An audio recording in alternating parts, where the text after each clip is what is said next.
Hi ladies and gentlemen, this is Mr. Green and this is another in my series of lessons for geometry. So, where are we at in geometry? We should be finishing up with Unit 3 and getting ready to move on to Unit 4. Unit 4 deals with circles and lines. Now, don't forget you can always be making corrections in my course, in the geometry course. Look for the corrections drop box on the left hand side. It'll tell you everything you need to know about how to make corrections. Due dates, things are beginning to close down, so if you haven't got everything done, go back and look in the grade book. Make certain you got all the zeros taken care of, because you don't want to leave a zero in your grade book when it gets closed down.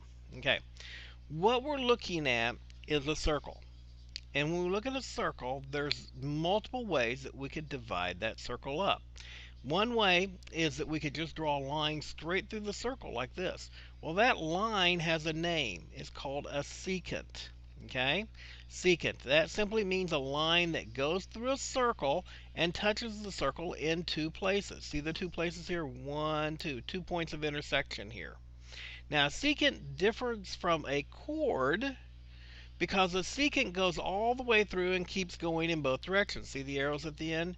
But a chord is simply from one edge of the circle to the other edge of the circle. Now there is a special chord that you've heard of before. It's called the diameter. It goes through the center of the circle. But chords don't have to go through the diameter of the center of the circle. They can go through any part of the circle whatsoever.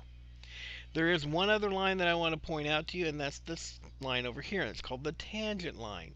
The tangent line is a line that goes through but only touches the circle at one spot. Okay, just that one point. So this is the tennis ball, this is the tennis racket. Okay, this is a apple pie. This is the way you slice the apple pie so that you give your brother the small half and you get the bigger half. Oh, well, maybe not. Okay, but this is the way that you can divide up a circle. Now remember, secants and chords do not have to go through the diameter. They can go through any point on the any place on the circle at all. But secants go all the way through and have arrows at both ends. Chords only stop at the edges. Okay? So let's look at some things here. I want to identify the secants in this diagram right here. Secants, they go through the circle. Okay, so I'm looking at the lines that go through the circle, and let's see here. I see that BC is a secant. BC, line BC. Why? Because it goes all the way through the circle, like that. Okay, continues on at both ends. What's another one that does that? Well, I would say that MF is a secant. It goes all the way through the circle. Here, MF goes all the way through the circle, continues on in both directions. That would be a secant. How about tangents? Well, tangents only touch at one point, and I can see that line OC is a tangent line. Why is it a tangent line? Because it touches the circle right here at C and only at that point C. I could also see that line OB is a tangent because it goes through the circle and only touches the circle at one spot, right here at point B. Now chords go through the circle. They could be secants, but it's going to be line segments rather than being lines at this point. So I could say the same line segment BC is a chord. But you notice how I'm drawing it differently. I'm not putting arrows on it. It stops at the edges. BC would be a chord. There would also be a chord at MF because it goes through the circle, it goes all the way across the circle, but stops at the edges. MF. It's not going to be MF. It's going to be EF because M is not at that spot at the edge of the circle. So I'm going to delete that M and replace that with a E. Because EF is the chord, because it stops at the edge of the circle. E is that point right there. F would be that point right there. Okay? Now, I see one more chord on here, and that would be chord NF. Okay? NF is a chord. Why? It goes across the circle, has two endpoints, stops at the edges of the circle. That would be a chord going across like that. Okay? So we've identified 3 chords, 2 secants, and 2 tangents in this drawing. Now, you're going to get used to seeing drawings like this that are very, very complicated, okay? Because that's what the uh, you get looking. That's what you look at when you look at things like this. You're going to see lots of tangents, lots of secants, and lots of chords. You got to be able to pick them out and identify what they are, okay? Because you will be using those. Now, a lot of people go, well, what about CA, Mr. Green? Isn't CA a chord? No, CA doesn't go all the way across the circle. It goes from the center out, so it would be a radius. I have no doubt that it would be a radius, but radiuses are not chords, okay? Diameters can be chords, but not radiuses, okay? So, let's go forward and look at a couple of other things here. We're going to talk about tangents first of all. There is a tangent theorem. The tangent theorem says that if I've got a tangent,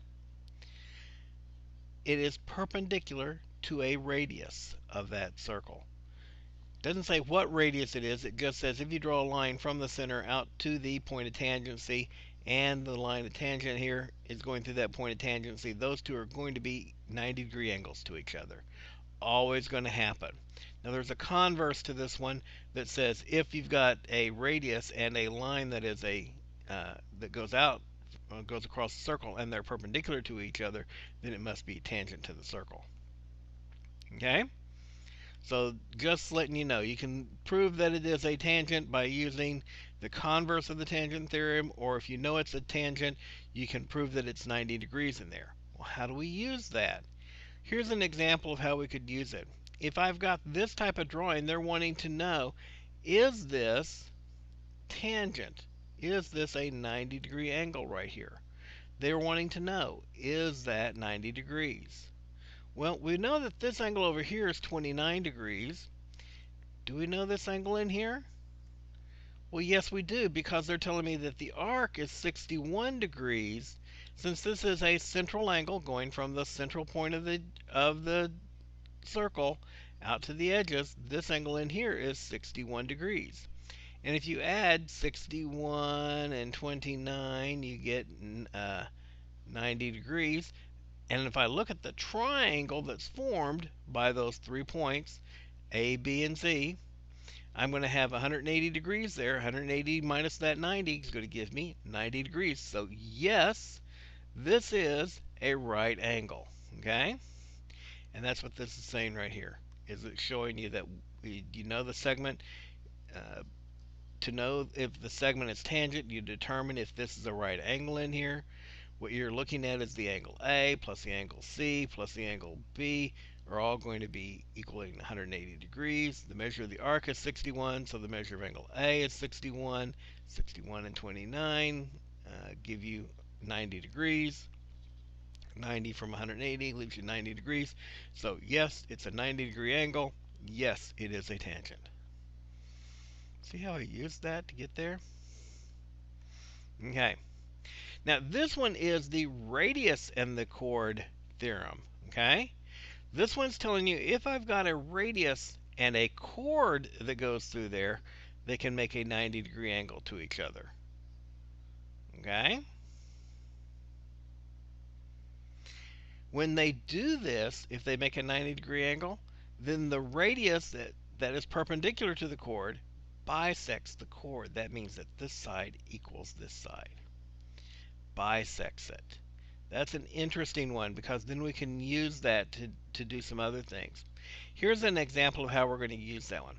In this drawing, we got Fi. Fi is this distance right over here. F to I. They're saying that is 10. And they've got Hi. Hi is the distance across the circle. What does that make that? That makes that a chord. That makes it 16. And they're wanting to know what's the diameter of J. J is the circle over here, isn't it? How are we going to get there? Well, you know what? I see that this is making a 90-degree angle right here. That 90-degree angle, radius, chord, that means that this part over here, GI, is only 8. And if that's a 90-degree angle, that means I've got a right triangle. That means I can use the Pythagorean theorem, can't I? I can have 10 squared, will be equal to 8 squared plus FG squared. Well, this is 100 minus 64, that's 36, is equal to FG squared. Well, FG squared is going to be 6. FG is going to be 6, right? So that means the radius of this circle right here is 6. But I want you to notice, if this is the radius of this circle, then it's also the FJF is also 6, because it's a radius as well. Well, you know what? That tells me that circle J over here has a radius of 6, so it has a diameter of 12. 2 times 6 is 12, right? And if you look at what they have over here as an answer, that's exactly what they did. They used the radius and chord theorem to determine the length of this side. They used the Pythagorean theorem to determine the length of FG.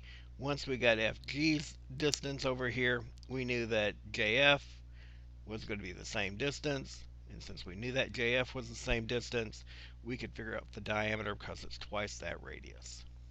Okay? I hope you see how these theorems are going to be used. We will be going into more as we get further into this unit. Okay? I do appreciate continue to tell me that you're in geometry. Tell me what section of geometry you're in. It really helps me to find your information and answer your questions quicker.